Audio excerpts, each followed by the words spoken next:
Aristotle's Poetics, Summary, Analysis, Explanation. Hello and welcome to the discourse.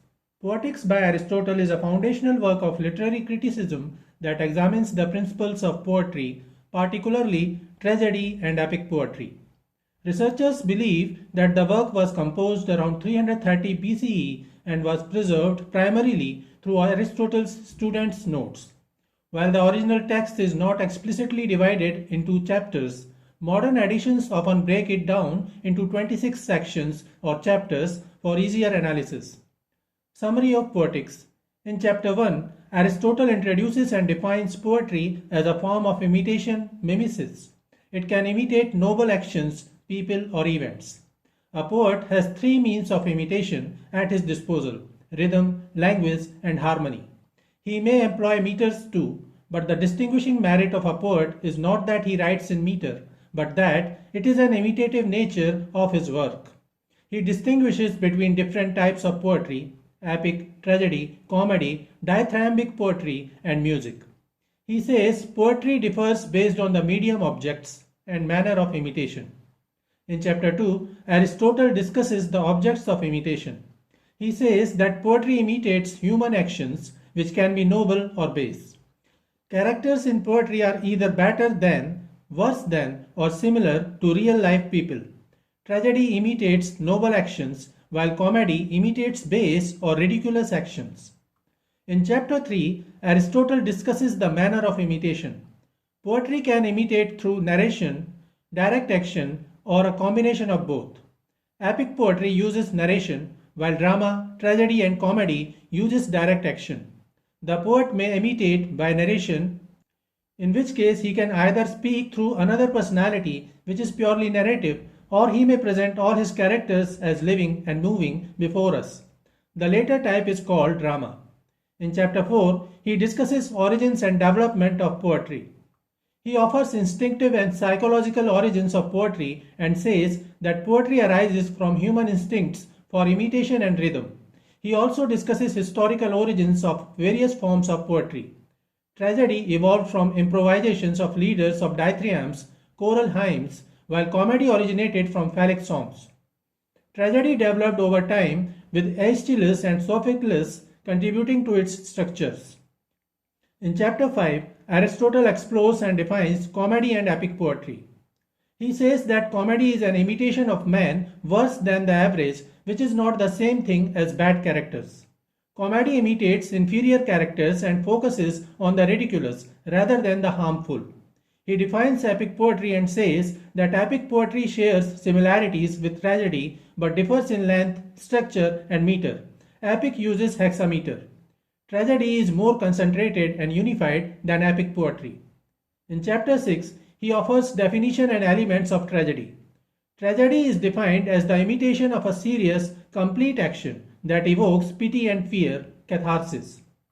The six elements of tragedy, in order of importance, are plot, mythos, the arrangement of events; character, ethos, the moral qualities of the agents; thought, dianoia, the reasoning behind characters' actions; diction, lexis, the choice of words; melody, malice, the musical elements; and spectacle, opsis, the visual elements.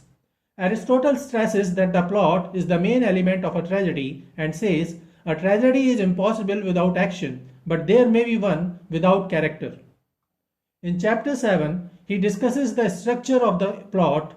According to his definition, a tragedy is an imitation of a whole action. A good plot must have a beginning, middle, and end. It should be complete, with a logical sequence of events. The plot should be of reasonable length to allow for a change of fortune. In chapter 8, Aristotle stresses the unity of action.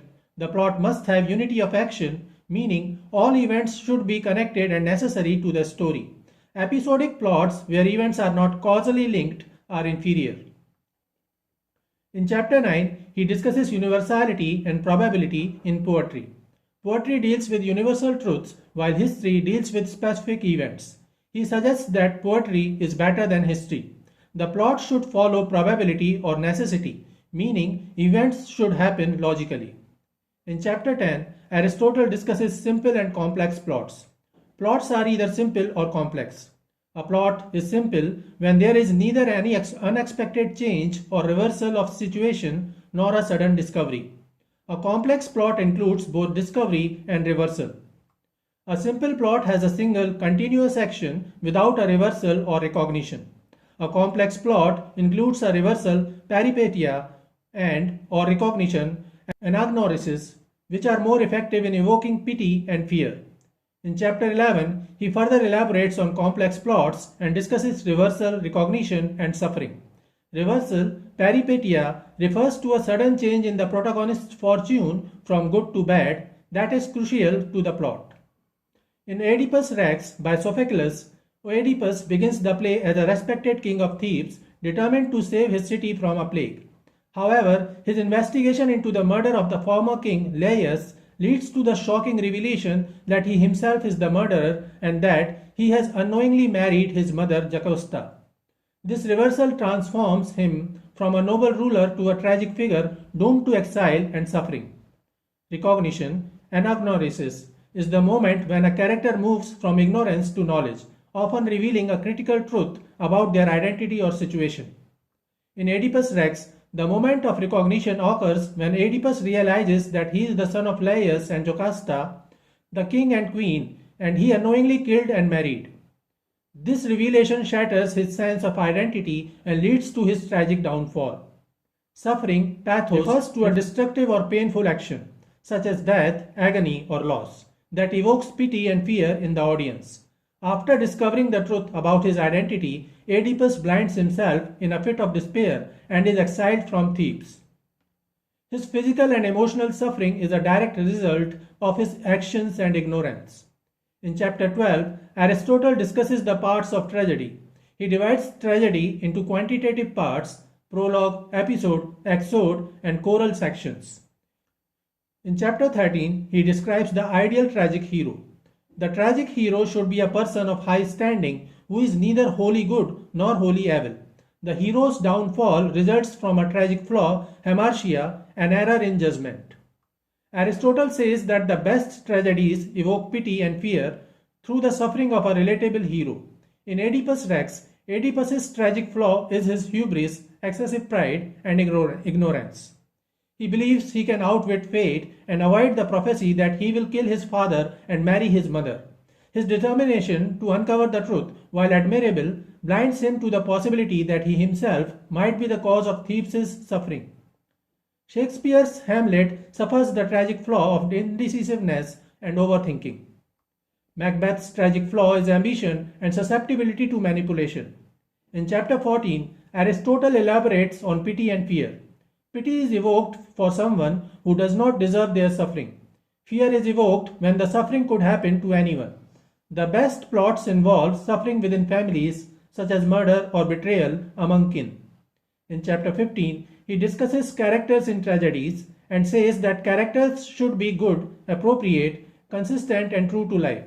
They should also be consistent in their actions and speech. In chapter 16, he describes types of recognition, anagnorisis. Aristotle describes various forms of recognition, such as recognition by science, through memory, or through reasoning. The best recognition arises naturally from the plot. In chapter 17, Aristotle offers some practical advice for poets.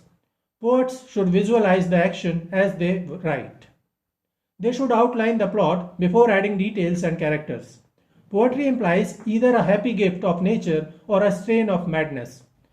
Aristotle reminds the poets that the chorus should be regarded as one of the actors and should not be used for providing mere interludes.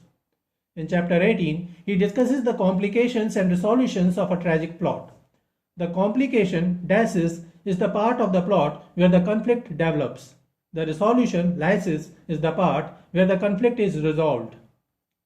The resolution should arise naturally from the plot, not through external means like divine intervention, deus ex machina.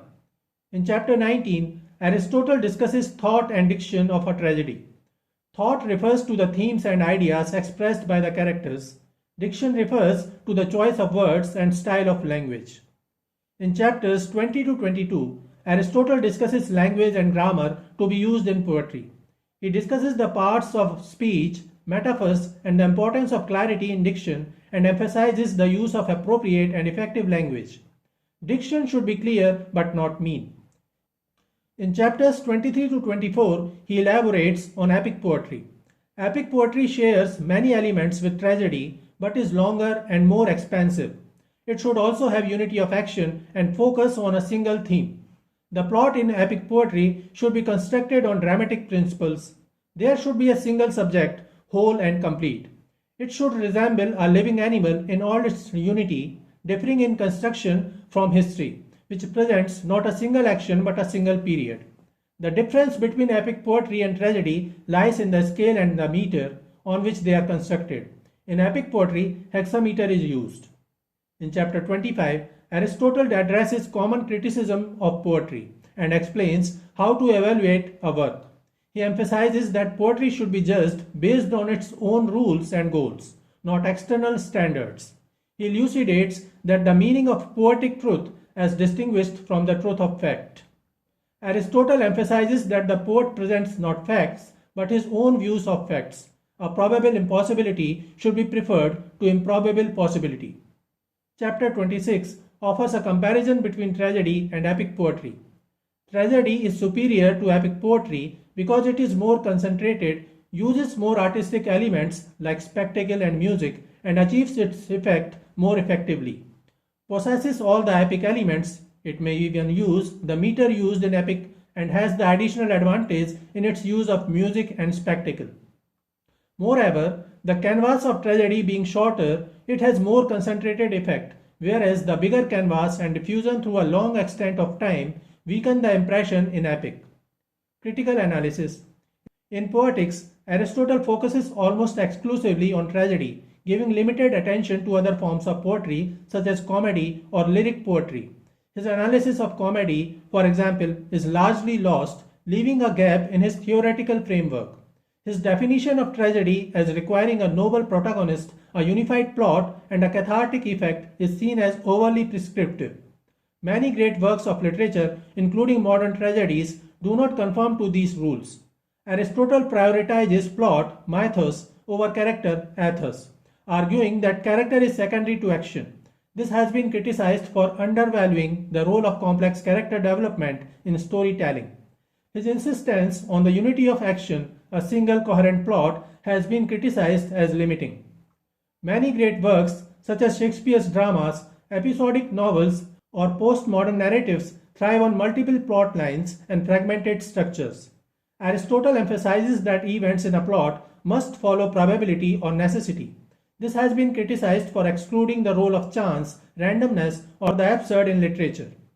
Aristotle wrote the work as a counter-argument against Plato's opposition to poetry and other art forms. According to Plato, poetry is thrice removed from reality because it imitates an imitation of the forms, the ultimate reality, making it a distant and imperfect representation of true knowledge and reality. While Plato criticized mimesis as deceptive and inferior, twice removed from reality, Aristotle suggests that man can only imitate, and mimesis is natural, educational, and capable of revealing truth. However, Aristotle maintains that all poetry is imitation, mimesis. This view has been criticized for reducing literature to mere representation, ignoring its creative, expressive, and transformative potential. So this is it for today. We will continue to discuss classical literary criticism. Please stay connected with the discourse. Thanks and regards.